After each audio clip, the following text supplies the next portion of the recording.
Là, du coup, c'est bon? La caméra, c'est bon? Ouais. Pas prêt.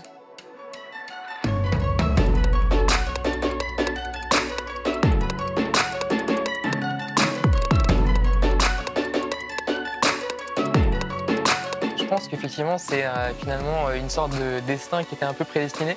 Mais effectivement, en tout cas, il y a une volonté de vouloir casser un certain nombre de systèmes et en tout cas essayer de donner des trajectoires de sortie. Parce que casser, c'est facile, mais en sortir et trouver des chemins un peu viables ensuite sur le long terme, c'est déjà beaucoup plus compliqué. Et franchement, j'ai mis la telle et c'est pas, voilà, c'est pas toujours aisé.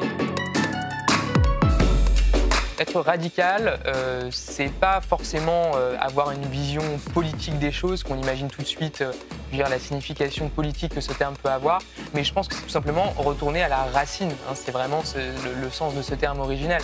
Donc à la racine des choses, en fait, c'est une quête de vrai. Je pense que la société dans laquelle on est, elle est radicale, mais pas forcément, encore une fois, dans sa version politique.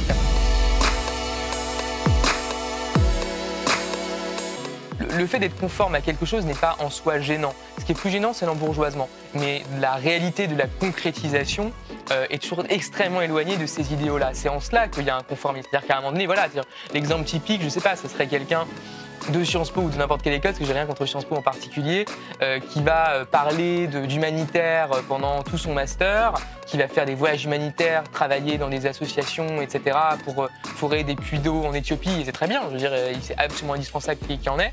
Et puis après, finalement, ils vont travailler dans le consulting, dans une grosse boîte du CAC 40 ou dans n'importe quel type d'entreprise d'ailleurs.